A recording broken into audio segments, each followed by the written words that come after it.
Global economic collapse is underway, and today we focus our attention on the United States. And we will discuss 8 reasons why the U.S. empire is falling. You came here for the truth, so let me unveil that for you. We have much to cover today. I will touch on these reasons, and you can read further into them yourselves. Let's move on to the most important, in my opinion. China's yuan joins the top 5 most used global currencies. This is out of the Times of India.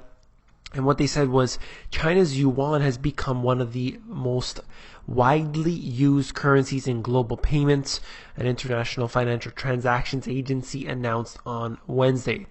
They actually surpassed the Canadian and Australian dollars in popularity. Can you believe this? What a world we live in, that there is so much change occurring, and we have a currency war taking place right now today before our very eyes, as we see the Chinese able to gain a foothold over the other currencies of the world, over the other nations. We see their GDP surpassing many of these other nations, and things are definitely changing. So the currency wars that are directly affecting the US and their economy as a whole, perhaps not right now, but we're looking at it as a whole, that are definitely being affected negatively. Let's move on to the next one.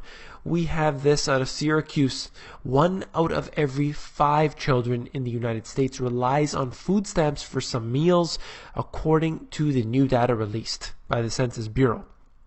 Poverty is a major problem in the United States, and it is barely being covered, barely being talked about. Though the economy is recovering, right there, propaganda, that number is still higher than it was before the start of the recession in 2007. In 2014, 16 million children received food stamps. So under Obama, we have an increase in poverty, particularly with children. This is very, very sad to talk about, but I have to bring out the truth to you so that we can spread it out there. And essentially what we're looking at is increased levels of poverty, all coming from the policies that the government puts in place. When you have quantitative easing, when you have TARP type bailouts, none of the money, absolutely 0% of it, goes to the people who need it most. I'll get into more of this type of information in a moment.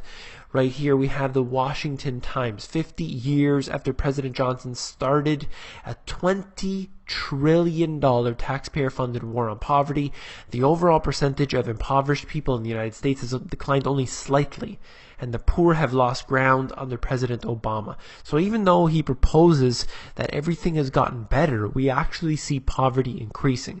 Now look at the cost itself. We're talking about $20 trillion. I am not a mathematician. I am not any sort of soothsayer. I don't have a crystal ball. I don't have any sort of magic potion or any of these things. But with $20 trillion, I'm pretty sure I could solve the poverty problem in a country of over 300 million people. It doesn't take $20 trillion to resolve this problem. That's because it's all wasted, it's all squandered, and barely a fraction of the money goes to the people in need. And this is very sad. We're number 12. The United States does not rank among the top 10 countries in the world for economic freedom, according to the Heritage Foundation's 2015 index. Instead, the U.S. ranked only 12 after Hong Kong, Singapore, New Zealand, Australia, and so on. So look at all of these other countries that are way ahead in economic freedom than the United States. This is a very, very big problem. You could see where I'm going with that. I'll move on quickly here. Washington, D.C. This is an article about Washington, D.C. out of the Washington Post, but it goes for the whole country as a whole, and in fact beyond the borders of the country. Wage disparities in the district are at their widest point in 35 years, and the city's flourishing economy has masked a grim reality for residents who lack a college degree. Many are worse off now than they were before during the recession, according to the new report. How many statistics do I need to show you, not just in this video, but in previous ones, where I say that we are headed back to the levels of the recession and even before that, and other indicators show multi-decade low levels, consistently showing you the statistics of this, yet we still have people on here and out there talking about how these facts in fact are not true. It's pretty hilarious to read this all and to see it all, but in fact people will deny the facts. How can this happen? It's crazy to read. I'm going to move on right here. From here to there, this is out of the Wall Street Journal. Share of global manufacturing exports, and the lighter color is 2000 and the darker color is 2013. We see how China vastly expanding, the EU having minor expansion, but the US and Japan declining significantly over the past decade and a half here, and this is a trend that is continuing to go on. And this information is out of the World Trade Organization as well as the Wall Street Journal, but just wanted to show you this, how global exports are shifting right now. We don't have what we used to have. There is no more of that American manufacturing that's taken place. More factories are closing down right now and very few are opening up. I'll talk about briefly in my book here. The cost of living is increasing constantly and putting many people underwater. Economist Richard Duncan explains that the expansion of credit tends to cause the price of assets, such as stocks and property, to increase, thereby boosting the net worth of the public. Rising asset prices give the owners of the assets more wealth. Then I say, if you don't own these assets, you can't take advantage of their ability to preserve wealth. So sure, you don't want to own cash when you're having a hyperinflation or vast inflation in a scenario, because of course it's going to wipe you out. But the average individual in the US oftentimes can't afford to buy things like precious metals or like real estate or parking spots or storage lockers or land or farmland or any of the real assets that I've discussed here many times. What we have is a situation where the people are running into more poverty. I'm covering the stats right now, and we could see that, so they can't take advantage of this. But guess who can? It is the mega wealthy. They continue to buy up all of these assets and take advantage of the scenario of quantitative easing because they are riding just well right now. They are doing just fine. This here is out of Forbes. Many Americans renounce their citizenship. So we're going to go into this just very briefly. I just wanted to cover the fact that yes, while we do have a lot of immigration in the United States taking place, there are also many people who are simply foregoing their citizenship. The growing trend is a sad one, with record numbers of Americans renouncing their U.S. citizenship. It actually hits a record number renouncing their citizenship here, and this is a continuing trend. It's getting worse. And what does this say about the United States? Yes, there are many reasons why this is happening, but if the people had such a strong faith in their nation, they would not be moving out of the country, number one, and they would not be renouncing their citizenship. They would want to keep that, but of course they see the direction it's heading. They see the trajectory and they're not liking it, so they just give up the citizenship and don't look back. Contractors on the battlefield, outsourcing of the military services. This information here is telling because, well, let me just read this for a moment here. A sharp increase in the scale of outsourcing of military services to third parties. We have wars that are taking place all around the world every single day.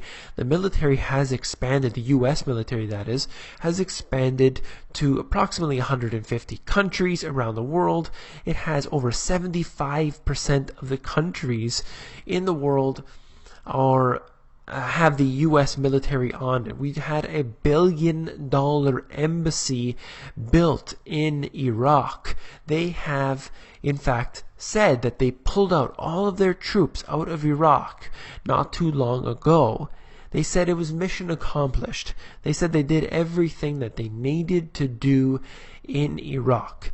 But what happened was they actually left their military contractors there. In fact, there were tens of thousands remaining in Iraq during that time where they claimed that they didn't have any people in there. And that's what just goes to show you the lies that they tell us. Now, the reason I mention this is that one of the major reasons why the Roman Empire fell is because they spread too thin. They were using contractors, and this is obviously going to put a big burden on them because they tried to expand faster than was reasonable. And just another side note here, one of the other reasons why the Roman Empire fell is that I've researched and I was informed that actually they subsidized, they outsourced their production of grains to Africa. And then when Africa was taken over, suddenly they had a food shortage. So this is another reason, and I unfortunately cannot remember the book that I have read that from, but it is information for you to look up further should you choose to. Now, food shortages are something that I want to discuss here, and I'll just get into this in a moment. Two articles that I just wanted to connect together. Brazil's biggest city may cut water services to 2 days a week. When you have a very, very serious issue like people not being able to get access to their water, you will have a crisis on your hands that will expand at a rapid rate. I'm not going to get into this actual article here. It is good information, but I just wanted to also connect it in with this. Have we reached peak food? Shortages loom as global production rates slow. This is out of the Independent. Now, I'm not going to talk about the peak food itself, but I just wanted to note right here that we have issues of food shortages and water shortages that could take place. Whether this is happening or not where you live, I just want to note the fact that this very well could happen, a natural disaster, or whether we have some sort of critter like a rootworm virus or any of these other things that could affect the production, the supply. We could have a contamination of the water supply that could leave you without drinking water. So the reason I mention this, then tagging it along with the collapse that is occurring in the United States, is that you need to be prepared. So if we're expecting a collapse to occur, or I should say continue to occur in the United States and directly affecting you as an individual, you need to make preparations now and today. And the two most important things for you is your food supply and your water supply. This can be easily mitigated, taken care of by doing what you need to do. Nobody really, or many people I should say, find themselves too busy to grow their own food. But this is a very simple method for you to have that stability. Now, if you don't want to grow a garden, you could at least grow sprouts in your house for pennies. For a massive bundle of sprouts, you can grow them in your own house. It's very easy, and you can get consistent food in a few days. There are also just basic simple things like having extra canned food. Keep a lot of canned food in the house, things that you eat regularly. Just have a large amount of it. You can have large bags of rice, other things that store on the shelf for long periods of time. If you would normally keep one bag, if you have the storage, if you have the space, keep 5 or 10 or 20 bags of that particular item. And that way you can have a barrier, sort of a buffer, should there be an issue with the food supply. Now, what about the water supply? Number one, you need a filter. I personally have a Berkey filter, had it for years, use it all the time. It's the only water I would drink from. And that's a way to clean out all the worst types of water, and it will filter that for you. You can take rainwater and swamp water, and it will clean it right up. That's very important, very cheap in fact, to get that. You can get the LifeStraw, which is another thing that you can have as more of an emergency thing. And also, you should look into getting your own well. A well is an important thing to have if it makes sense in your area. There are not all good water sources underground. You need to find that. You can also find a spring. The website for that is findthespring.com, an excellent resource where you can find a spring in your local area to find good quality drinking water that is much, much better than the fluoridated water supply with all that chlorine and all that garbage that comes out. If you can find the spring local to you, you will do so much for your health with structured water as nature intended it. And so that's all I'm going to get to for this video. Essentially, be prepared, do what you have to do. If you want more information on preparation, you can contact me directly. One of the places to get me is at david@themoneygps.com, but there tends to be about a week delay on that just because I reply to the people on the insiders first. They are my first priority. And of course, if you want one-on-one time, you can do what the others do. You just email me, let me know you want a consultation, and we can talk one-on-one. If you found this video informative, I would appreciate it for a thumbs up. And of course, don't forget to become an insider. The Insiders is where I give out all my best intel for free, and that is available at themoneygps.com. Scroll down to the bottom, fill in your email address, and you get occasional emails from me with good, short, concise info.